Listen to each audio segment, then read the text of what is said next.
The heart is a muscular organ just slightly bigger than a person's loosely clenched fist. It's located in the thorax, more specifically between the two lungs, in a space called the mediastinum. The heart is covered by a tough membrane called the pericardium that separates the heart from the other structures in the mediastinum. This position allows the heart to do its job, which is to pump oxygen-rich blood to the entire body and to send poorly oxygenated blood to the lungs, where gas exchange can take place. The heart is made up of 4 chambers, and as a whole can be functionally divided into the right heart, made up of the right atrium and the right ventricle, and a left heart, made up of the left atrium and left ventricle. Both atria have pouch-like protrusions called auricles, which can increase the capacity when needed. Okay, now poorly oxygenated blood from our bodies and other tissues enters the right atrium through the superior vena cava and inferior vena cava. From there, blood passes into the right ventricle, which pumps into the pulmonary trunk on a voyage towards the lungs and is considered part of the pulmonary circulation. On the other hand, after gas exchange takes place in the lungs, oxygenated blood returns from the lungs through 4 pulmonary veins, which drain into the left atrium. Then, oxygenated blood goes in the left ventricle, and from there it's pumped into the aorta so that it reaches the whole body and is considered part of the systemic circulation. So looking at it in 3 dimensions, the heart looks like an upside-down, tipped-over pyramid with 4 sides, a base that's mostly posterior, and an apex or tip that points anteriorly and slightly to the left. On an anterior or posterior view in 2 dimensions, the heart is shaped like a trapezoid, so it has a superior and inferior as well as a right and left border. It's important to understand what comprises the borders of the heart, because the heart is rotated to the left on its longitudinal axis within the mediastinum, so the apex is directed more posterolaterally. The superior border is formed by the right and left atria. Along the superior border, from right to left, there's the superior vena cava, which enters the right atrium. Then there's the ascending aorta, which emerges from the left ventricle and then curves posteriorly to form an arch, called the aortic arch. Finally, there's the pulmonary trunk and its 2 branches, the right and left pulmonary artery, with the right pulmonary artery going under the aortic arch. The inferior border is almost horizontal, and is made up mainly by the right ventricle and part of the left ventricle. The right border is made up by the right atrium, and it's between the superior and inferior vena cava. And finally, the left border is mainly made up by the left ventricle and part of the left auricle. Now pay a bit of attention here, because the end of the inferior border, along with the lower part of the left border, make up the apex of the heart, which represents the tip of the left ventricle. Some of these features can also be identified on a posterior-anterior chest X-ray. The heart silhouette is between the lungs, and the right border made up by the right atrium, as well as the left border made up by the left ventricle and part of the left auricle, can be clearly seen. Above the left auricle, we can identify the pulmonary artery and the aortic arch.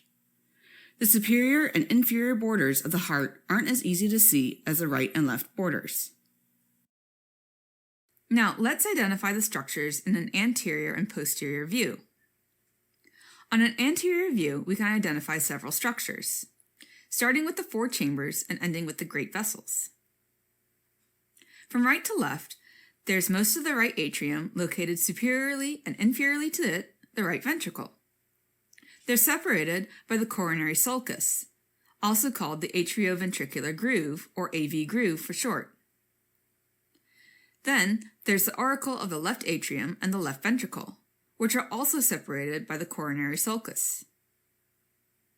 The right ventricle and left ventricle are separated by the anterior interventricular sulcus. Moving on, you can actually see parts of the great vessels on an anterior view. So from right to left, there's part of the superior vena cava, which opens in the superior part of the right atrium. Then there's part of the inferior vena cava, which also opens in the right atrium, but the opening can only be seen on a posterior view. Then there's the ascending aorta, which emerges from the left ventricle and then arches toward the back to form the aortic arch. The branches of the aortic arch can also be seen, and from right to left, they are the brachiocephalic trunk, which branches into the right subclavian artery and right common carotid artery, the left common carotid, and the left subclavian artery. Finally, medial to the left auricle, there's the pulmonary trunk, which emerges from the right ventricle and branches into the left and right pulmonary arteries, with the right pulmonary artery going under the aortic arch. Interestingly enough, the superior portion of the proximal left pulmonary artery is connected to the inferior surface of the aortic arch by the ligamentum arteriosum. Even though this fancy-termed element is just a fibrous band now, back during embryological development, it used to connect the aortic arch and the pulmonary trunk as an adaptation of fetal circulation to intrauterine life. Now, on a posterior view, we can see the left atrium and the left auricle, most of the left ventricle, as well as the right atrium and right ventricle. As before, the atria and ventricles are separated by the coronary sulcus, but now the right and left ventricle are separated by the posterior intraventricular sulcus. In the upper portion above the coronary sulcus, there are the great vessels. The left and right pulmonary veins, which bring oxygenated blood into the left atrium, and the left and right pulmonary arteries, which emerge from the pulmonary trunk and bring deoxygenated blood to the lungs above them, the aortic arch, and the superior and inferior vena cava. It's also important to visualize that the most anterior portion of the heart is the right ventricle, and the most posterior part of the heart is the left atrium, which lies directly anterior to the esophagus. And time for a pop quiz. What are the borders of the heart and what structures form them?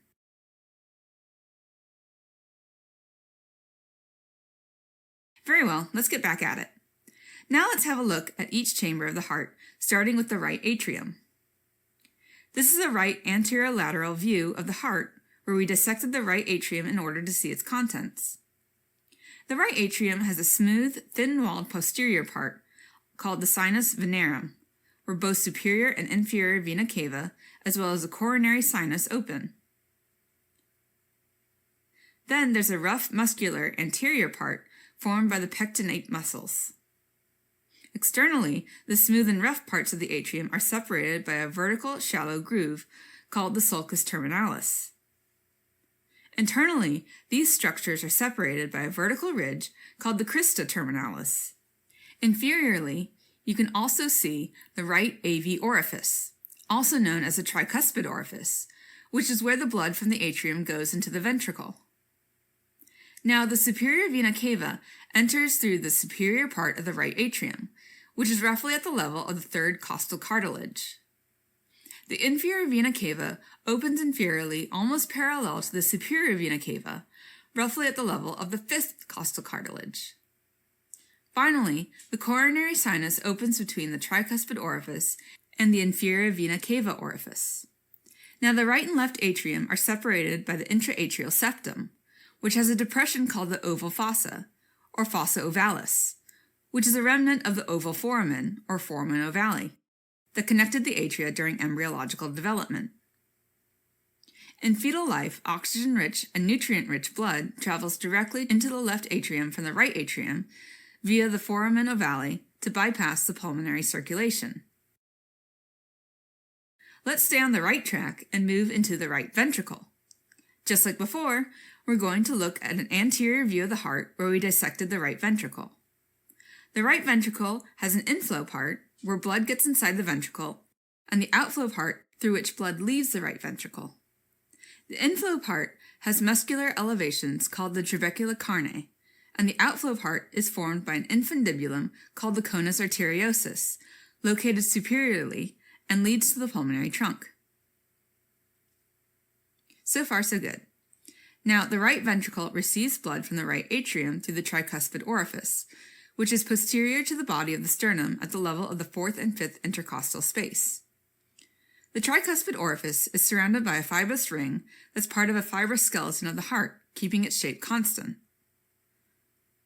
And in order for blood to flow from the right atrium to the right ventricle at exactly the right time during each heartbeat, there's a tricuspid valve attached to the tricuspid orifice. It's called the tricuspid valve because it has 3 cusps or leaflets that open and close during systole and diastole.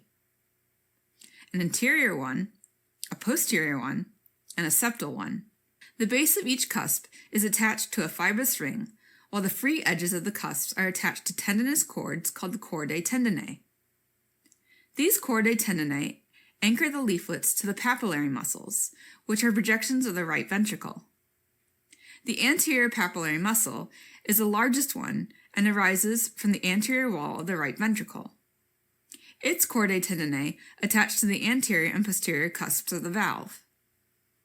Then there's the posterior papillary muscle that arises from the inferior wall of the right ventricle. Its chordae tendineae attach to the posterior and septal cusps. And finally, there's the septal papillary muscle, which arises from the intraventricular septum and chordae tendineae attached to the anterior and septal cusps. This smart and complicated mechanism is mainly meant to block the backflow of blood from the right ventricle to the right atrium during systole, which is when the heart contracts to pump blood out of the ventricles. Okay, we're not done with the right ventricle. Hang in there. The intraventricular septum, or IVS, separates the 2 ventricles and forms a part of the wall of each ventricle. It's made up of muscular and membranous parts. Now, the muscular part of the IVS is mostly part of the left ventricle, so it's 2 to 3 times thicker than the rest of the right ventricle. The membranous part is a thin membrane that's part of the fibrous skeleton of the heart, and it's located superiorly and posteriorly.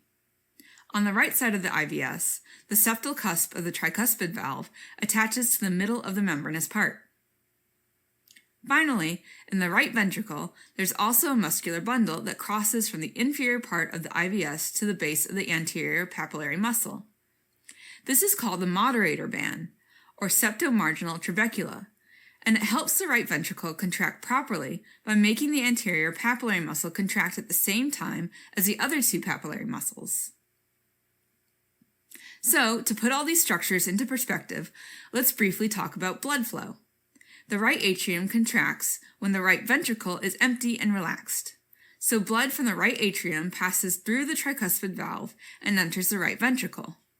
Finally, blood then leaves the right ventricle through the pulmonary valve, which is located at the level of the 3rd costal cartilage, and enters the pulmonary trunk where blood is sent to the lungs for oxygenation.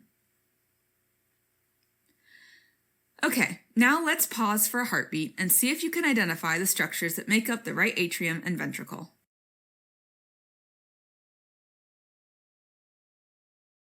Okay, if you didn't get them all right, no worries. We can go left now, starting with the left atrium. The left atrium is slightly thicker than the right atrium, and along with the left auricle and the pectinate muscles within, it forms a large part of the base of the heart. The rest of the left atrium is smooth. The 4 pulmonary veins, namely the left superior, left inferior, right superior, and right inferior pulmonary veins, enter the smooth part of the left atrium posteriorly. Unlike other structures of the heart, the pulmonary veins don't have any valves and blood flows through them and into the left atrium freely. Now, on the intraatrial septum, there's a semilunar depression indicating the floor of the oval fossa, with a surrounding ridge being the valve of the oval fossa, which, as we mentioned before, used to represent a communication between the atria during embryonic development. Finally, inferiorly, there's a left AV orifice, or mitral orifice, through which blood flows from the left atrium into the left ventricle. Finally, let's look at the left ventricle, which forms the apex of the heart. Since the pressure inside the left ventricle is higher, its walls are 2 to 3 times as thick as those of the right ventricle. The left ventricular walls have more, but finer, trabeculae carni than the right ventricle. It also has a smooth-walled, non-muscular part, which is called the aortic vestibule, which leads to the aortic orifice and aortic valve. The aortic valve is located posterior to the left of the sternum at the level of the 3rd intercostal space. The mitral orifice is surrounded by the mitral valve, which is located posterior to the sternum at the level of the 4th costal cartilage. The mitral valve is also referred to as a bicuspid valve, as it only has two cusps, anterior and posterior, compared to the three cusps of the tricuspid valve. Each of the cusps are attached to the papillary muscles through chordae tendineae, which allow the cusps to resist the high pressure during heart contraction. Now that we're done with the heart chambers, we'll now take a look at the pulmonary trunk and aorta. Blood flows from the right ventricle to the pulmonary trunk via the pulmonary semilunar valve, while blood flows from the left ventricle to the ascending aorta via the aortic semilunar valve. These valves each have three cusps, called the semilunar cusps. The pulmonary valve has an anterior, a right, and left cusp, while the aortic valve has a posterior, right, and left cusp. Unlike the tricuspid and mitral valves, the semilunar valves are smaller and don't have chordae tendineae to support them. Instead, during ventricular relaxation, blood is forced backwards into the heart where the cusps catch this reverse blood flow and snap closed like an umbrella caught in the wind. The cusp's edge come together to close the semilunar valves and support each other as their edges meet to prevent backflow. The edge of each cusp is thickened where they meet, forming the lunule, and at the apex of the angulated free edge, they form the nodule. During ventricular contraction, the semilunar valves open as they are pressed towards the walls of the pulmonary trunk and aorta. Superior to each semilunar cusp, the walls of the origins of the pulmonary trunk and the aorta are a bit dilated, forming a sinus where blood gets in to prevent the cusp from sticking to the wall of the vessel when they open, and it also helps them close back up. The sinus formed above the right aortic cusp is the origin of the right coronary artery, and the sinus formed above the left aortic cusp is the origin of the left coronary artery, both of which nourish the heart muscle. During ventricular relaxation, when the semilunar valves are closing, the backflow of blood towards the heart fills these sinuses, and the force of this backflow is what allows the left and right coronary arteries to fill. Now, before going any further, let's take a look at the conducting system of the heart, which consists of nodal tissue that automatically generates and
transmits impulses that produce coordinated contractions of the heart muscle, effectively turning the heart into a pump.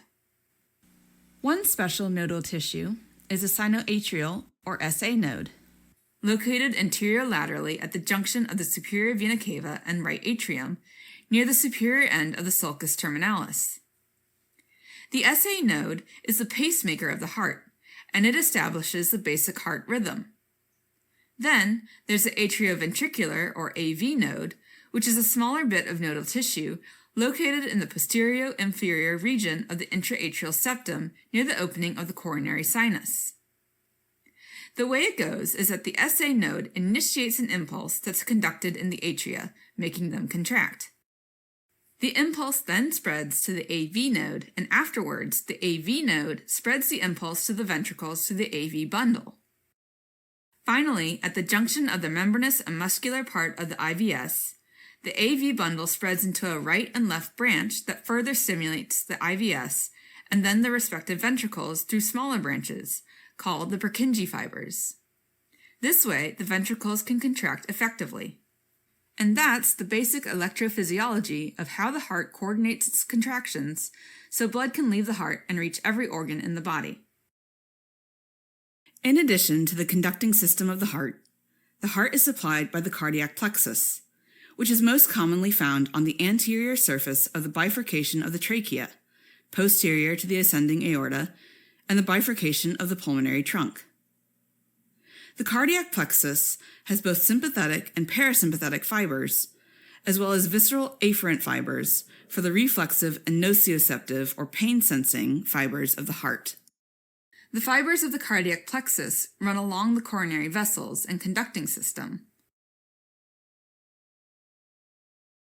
Sympathetic innervation is from presynaptic fibers with cell bodies found in the superior 5 to 6 thoracic segments of the spinal cord, and postsynaptic sympathetic fibers with cell bodies in the cervical and superior thoracic paravertebral ganglia of the sympathetic trunks. Postsynaptic fibers travel across cardiopulmonary splanchnic nerves and the cardiac plexus ending in the SA and AV nodes, and they also have connections with the terminations of parasympathetic fibers on the coronary arteries. Sympathetic innervation is needed to increase heart rate, the force of heart contractions, and increase flow through the coronary vessels to support the increased activity. These actions are crucial if you're caught in the wrong neighborhood and are running from a pack of kittens. Parasympathetic innervation, which slows the heart rate and kicks in after you've escaped all those kittens, derives from presynaptic fibers of the vagus nerves. Postsynaptic parasympathetic cell bodies are located in the atrial wall and the intraatrial septum near the SA and AV nodes and along the coronary arteries. Alright, as a quick recap, the heart is a muscular organ located in the mediastinum or thorax between two lungs. The heart has 4 chambers, 2 atria separated by the intraatrial septum, and 2 ventricles separated by the interventricular septum. The right atrium receives deoxygenated blood from the superior and inferior vena cava, and it sends it to the right ventricle through the tricuspid valve, which has 3 cusps that attach to the papillary muscles via chordae tendineae. Then, the blood passes through the pulmonary semilunar valve and reaches the lungs via the pulmonary trunk and its 2 main branches, the left and right pulmonary arteries. The left atrium receives oxygenated blood from the 4 pulmonary veins and then sends it to the left ventricle through the mitral valve, also attached to papillary muscles via chordae tendineae. From the left ventricle, blood is pumped into the aorta through the aortic semilunar valve, reaching the rest of the body. The heart has a conducting system made up of the SA node located anterolaterally at the junction of the superior vena cava and right atrium, the AV node located in the posterior-inferior region of the intraatrial septum. Now, on an anterior view, you can see the following structures: the coronary sulcus, the anterior interventricular sulcus, the superior and inferior vena cava, the ascending aorta, and the pulmonary trunk, as well as the ligamentum arteriosum. On a posterior view, you can see the posterior interventricular sulcus, left and right pulmonary veins, left and right pulmonary arteries, the aortic arch, and the superior and inferior vena cava.